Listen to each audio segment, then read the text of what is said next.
Shalom, shalom, Israel. First, giving all praises, honor, and glory to Yahweh, Bahashim Mashiach Yahushua, Barakatha Yahweh, Barakatha Yahushua, Barakatha Yahweh, Barakatha Yahushua, Barakatha Yahweh, Barakatha Yahushua, Barakatha Yahweh, Barakatha Yahushua, Barakatha Yahweh, Barakatha Yahushua, Barakatha Yahweh, Barakatha Yahushua, Barakatha Yahweh, Barakatha Yahweh, Bahashim Mashiach Yahushua, Bahashim Kakadash, Kum Yasharala, all praises, honor, and glory due. Double honor to King David, our shepherd. Shalom, shalom, Israel. I know it has been a long time. Man, just been going through this captivity, just like all of you are. I pray everybody is in good spirits, in good health. Man, I know this captivity has been wearing us down day and night. Scripture said they'd be wearing out the saints of the Most High. Man, they not lying, man. It's been a long road, but yeah, man. I make a video as the Spirit gives attendance as it leads. So this is one that I've been wanting to do. So let's go ahead and get right into it. Man, really, today's topic that I want to talk about is temperance. Temperance, and of course, we got to be wordsmith. So let's go to Edom Online. Let's look at the definition of that word temperance.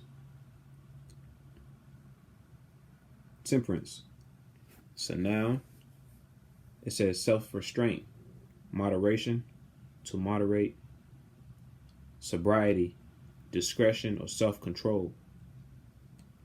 So that idea of temperance is basically ruling your spirit, being able to have complete control over yourself, not allow your emotions to deter your actions, being able to think logically, basically not being overrun by your emotions.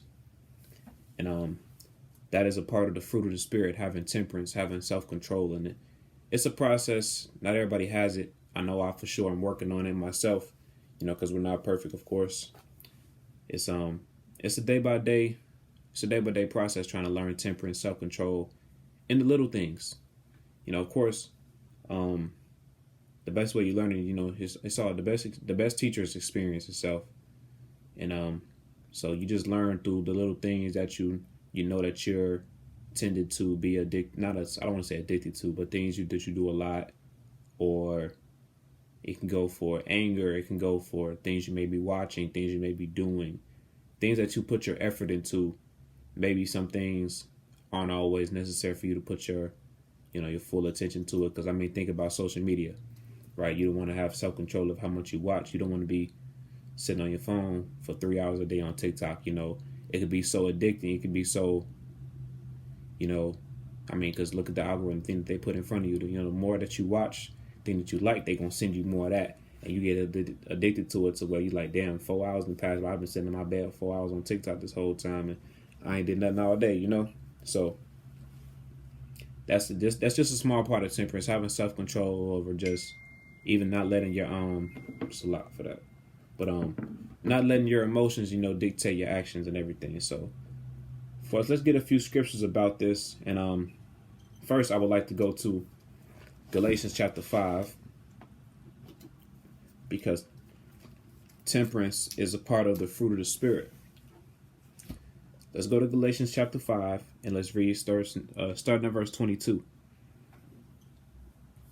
Galatians chapter 5, starting at verse 22. It says, "But the fruit of the Spirit is love, joy, peace, long-suffering, gentleness, goodness, faith."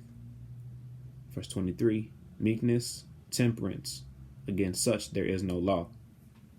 So that word of temperance, having that self-control, temperance, that's very important, because I'm going to bring out some scriptures in a second about it.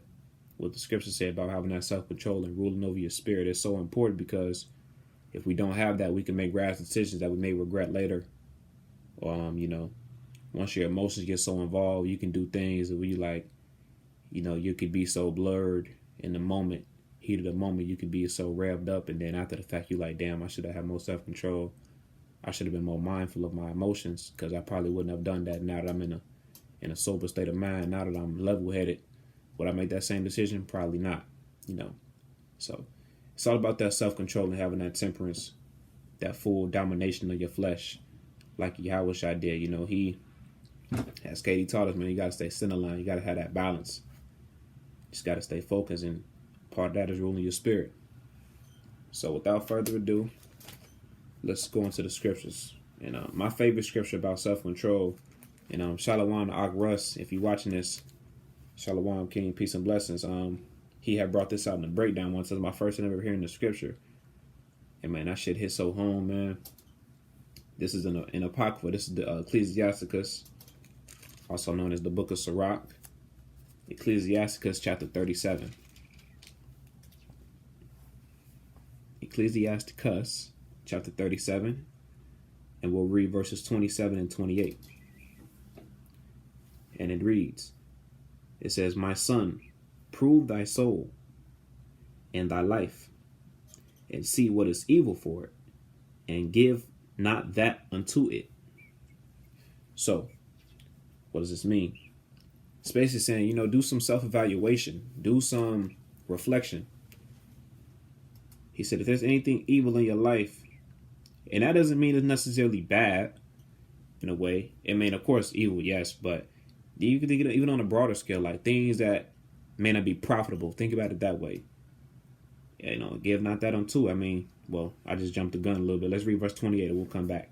Verse 28, "For all things are not profitable for all men, neither hath every soul pleasure in everything." So that's saying that everything that you indulge in, that you may indulge in, we know we under the law of liberty. We have the freedom to do these things, but what's the real benefit to it? That should be the determining factor between doing something and not doing something. What's the real benefit? Am I really going to receive any edification or true benefit or true profit from this? If it's a no, then I maybe shouldn't do it. And even if it's a no, you can still do it. But it's like, what's really the point? So it's being able to truly do some self-evaluating and figuring out, is this profitable? Is this really worth it? Or even some things that may be evil. Like, hey, sometimes you gotta check your spirit every day. Make sure, hey, is this something I need to be doing? If I say no to that question, probably shouldn't be doing it. So that's all a part of ruling your spirit, having the self-control and not being impulsive. Which I know we in this carnal bodies, we do this by nature, but we're trying to get to the point where our spirit dominates our flesh, like Yahweh Shai did. He was in full control of himself, no matter what the flesh may have tried to deter him, or these demons of Satan tried to come and deter him from his path. He had that ultimate self-control, leading by the Spirit. Let's proceed over to Proverbs chapter 25. Let me come out of my phone now. Let's go to Proverbs 25. And it'll be just verse 28. I believe it's the very last verse in this chapter. Yep. Proverbs 25 and 28. It says, "He that hath no rule over his own spirit is like a city that is broken down and without walls."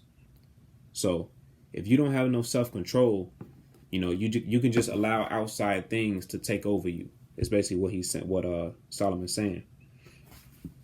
Somebody who is easily influenced, whether that's by your own emotions, there's these wicked entities out here that can be deterring you from your path, putting wicked thoughts in your head, and you just go with it. It could be people. That's what peer pressure comes from. If you don't have no self-control, if you not no rule over your spirit, you can be easily influenced. And a person that's easily influenced is not a good leader. So, and we strive to be kings, and for the women, you strive to be princesses. We try to be rulers of our own spirit. So when we led by the Spirit, we're not led by emotion. We got to try to be as logically as possible. Everything according to the scriptures, according to the Spirit. So if we rule our spirit, we're like a city that's well fortified, well strong defenses, because can't nothing from the outside just get in that easily. So this is what Solomon was referring to in this verse here. All praises. Let's stay in the book of Proverbs, and let's jump over to chapter 16. Proverbs chapter 16, and it'll be verse 32. It says, he that is slow to anger is better than the mighty, and he that ruleth his spirit than he that taketh the city. Because a person that has that self-control, they won't make any rash decisions. You know, it's plenty of things I know in my life I can look back on and be like, man, if I would have just thought that through, if I would have been more level-headed, I would have made a better decision, a more righteous decision maybe, you know. And I know it happens to the best of us. You know, nobody's perfect. So we try to take these things now that we know better. We got to try to do better, you know. And there's scriptures like this that remind you that, you know, ruling your spirit, having that self-control, it can save you a lot of headaches, a lot of heartaches. It's just all a part of growing in the spirit. You know, the Most High, he puts us in situations to where we have the opportunity to gain self-control, you know, resisting impulses, not doing this thing. Maybe there's something that you've done so much and now, you know, you're trying to gain control over that because you don't want your flesh to be subject to this or, you know, subject to sin or things like that. You know, that's where this self-control comes in, ruling your spirit. So it's all a part of the process of growth and coming into a king and a ruler and a judge. And for the Akwaf, you know, this is what it meant in 1 Timothy 2, I believe. This is what that sobriety is. Let's go over there real quick. This is 1 Timothy chapter 2 and verse 15. It says, notwithstanding, she shall be saved in childbearing, if they continue in faith, in charity, in holiness, with sobriety. Now we look at that word sobriety in the interlinear. Sobriety is G4997, and sure enough, it says soundness of mind, self-control, sobriety. So it's all a part of it, man. The goes for the men and the women. Women, y'all gotta have self-control. For the men, we gotta have self-control because we gotta be ruling our spirits entirely. So it goes for the both of us. That's the only way, you know, is to be a, you know, royalty. It's all a part of it. It's all a part of it. All praises. So now let's go over to 1 Corinthians chapter 6. And this is a common precept, 1 Corinthians 6 and 12. Well, I don't want to say common, but this is well known. And this ties into self-control as well. Temperance. Sobriety. Right. 1 Corinthians 6 and 12. All things are lawful unto me, but all things are not expedient. All things are lawful for me, but I will not be brought under the power of any. So this is Paul talking about the law of liberty in a way. Well, not in a way, he is. Because all things are lawful for us. This is what liberty does. Liberty has done for us. We're not under the law of Moses no more. Therefore, we have the freedom because we're more mature now. You know, the law of Moses, that was for, you know, us. We were lawless. We were lawless people. We were basically children of Israel at the time. And we needed guidance. But now we should be more mature in the spirit to where we can be able to deviate right from wrong. What's profitable, what's not. What's righteous and what's wicked, what's evil. You know, we are able to do these things because we live by the spirit now, not by the law of the letter. So, therefore, he said all things are lawful, but all things are not expedient. Now, we look into this word expedient. We can hit that interlinear. 1 Corinthians 6 and 12. The interlinear. Expedient. It's G48, capital G 4851. Says to bear or bring together, to bear together at the same time, carry with others, collect or contribute in order to help, be profitable, expedient. So expedient, like I said, it's just something that can benefit you, that can help, that can bring together, you know, it's profit. So he said all things are lawful, but all things are not profitable for you. And he said, you know, all things are lawful, but I will not be brought under the power of any. So the things that you do allow yourself to do, that you say, I'm going to do this, you know, you can't have it control you, because if it's controlling you, you're not controlling yourself, basically. And All praises. Let's look at this in the NLT in a way. This is 1 Corinthians 6:12 in the NLT. It says, "You say, I am allowed to do anything, but not everything is good for you. And even though I am allowed to do anything, I must not become a slave to anything." So, same thing, you're allowed to do anything, but not everything is profitable, and not everything, you can't allow something to have, rulership over you, because once you do, you have no more self-control. That temperance is lost. Let's proceed to Galatians chapter 5.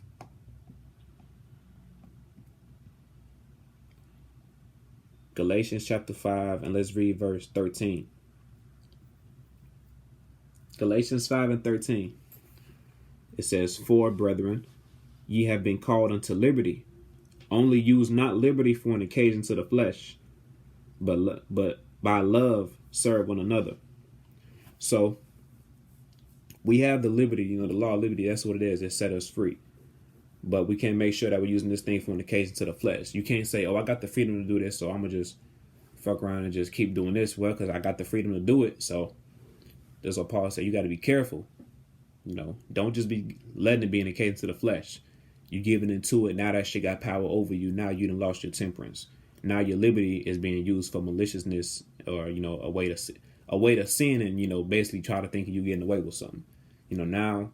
Now you're going off. Now you didn't deviate it. So that's what Paul said in Corinthians. You got the liberty, but don't let that stuff control you, because once you thinking, "Oh yeah, I got the freedom too, I got the liberty too," it can be so easy to allow it to take control of your life. And now you've lost your self-control. Now you have no rule over your spirit. Your spirit is now being ruled by something else, and not by the Spirit of the Most High. So just got to be careful and just making sure we stay center line and rule everything by the scriptures before you do something. Well, what would the scriptures say about this? First of all, if it's feeling wrong in your spirit, you'll feel it in your spirit. Like, I probably shouldn't be doing this. If you already got that feeling, you probably shouldn't be doing it. And if it go further, well, I think I want to do it. Well, see what the scriptures say about it. And remember these scriptures here that talk about not everything's profitable. Not everything's beneficial. Don't let it control you. If it's controlling you, or you doing that shit all the time, or it's on your mind all the time, where, you just having a hard time, like, you got to really check yourself. So, all praises for the word, man, for just the ability to be able to find these things in the scriptures. It's literally a scripture about everything. It's literally a scripture about every single thing. This is the key. This is the book. This is the instructions of our way of life, especially in this captivity. It can be so hard because we surrounded by wickedness all day long. We in hell right now. You surrounded by everything is sex, money, drugs, women, how many men you can sleep with. That's all these men and women care about out here, these 2/3 of these heathens. So you in such a sexually perverted world, and a world that's surrounded just by talking about getting money, getting famous, getting rich. And I'm saying we like that because, we walking up to the truth now. But of course, when you see that shit all the time, it might fuck with you. It might be able to get in your mind here and there, because that's all you see on social media, on the news, on TV, on YouTube, on TikTok, on Snapchat, whatever it may be. It can be hard, man. We still in this captivity, and plus these carnal bodies don't make it no better. Don't make it no easier. So don't think this spiritual warfare is a little thing. This stuff is real. So it's a must that we continue to guard our spirits. And Paul said in 1 Thessalonians 5, quench not the spirit.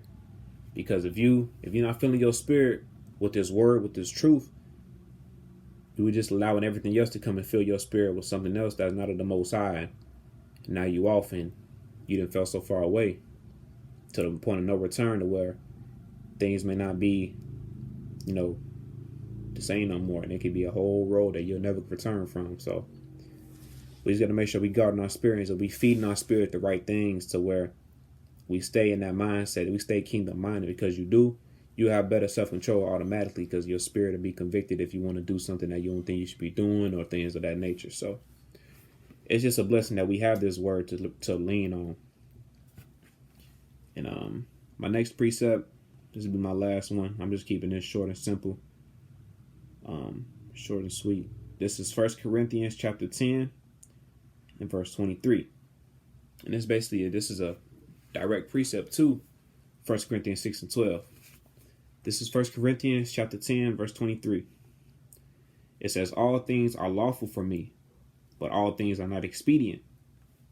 All things are lawful for me, but all things edify not. Once again, everything is lawful, but what's the true benefit?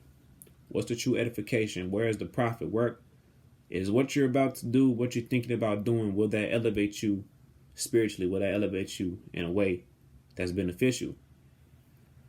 If you can say no to that, then probably shouldn't do it. If you say yeah, by all means. But it's just that having that balance of weighing everything by the word and, man, just living righteously to where you don't feel convicted in the spirit, because it's a day-by-day battle, man. Spiritually, this warfare is real, so we got to make sure we guard ourselves with the armor of the power. He gave us so many outlets to use to make sure that we stay on the right track. First of all, we got this word. We have the Most High himself. We have King David here, who's been leading us, who's been showing us the reins, who's been led by the Father, led by Yahushua this entire time. He's been preaching his word and prophesying and just teaching us and edifying us and feeding the flock of the Most High. This is his house. So double honors to him for giving us the reins and showing us the way, just like Solomon was showing the way. And man, we got each other as well. Even though we scattered, we connected spiritually through this the internet here. For those who have been able to meet up, talk to each other, got each other phone number, whatever it may be. You're not alone in this. We all together. We in this captivity together, and we're gonna get saved together. So we just gotta continue to band together, lean on this word, and above all, trust in the Most High with all our heart, and lean out on our own understanding. So last, I want to go back and get Galatians 5 one more time. Galatians 5, we'll read verse 22 and 23 to end it off. This is Galatians 5, chapter 20. Galatians 5, verse 22. It says, but the fruit of the Spirit is love, joy, peace, long suffering, gentleness, goodness, faith, meekness, temperance. Against such there is no law. All praises to Yahweh, Bahashim Mashiach Yahushua. Blessed be the Father, blessed be his beloved Son. All praise, honor, and glory due. Double honors to King David, to the royal house of David. Shalom, peace and blessings to you all, my family. And I pray this is edifying. And man, all praises. I pray you all continue to push forward. This captivity is coming to a close quickly. We see these banks coming down. We see everything that the King has prophesied, that he has told us in past time is coming to pass. And we truly know that he is the prophet that the Most High sent. And that's King David, Brother Matthias. That's King David, believe it or not. So, man, family, just keep on pushing no matter what you're going through. Remember, you're not alone. And that Yahweh shall endure way worse than we ever could. So, Barakathams for our big brother, our master, for being the author and finisher of our faith. So, I pray this video was edifying. All praises to Yahweh Ba'Shem Mashiach Yahushua. I love you all, family. Shalom.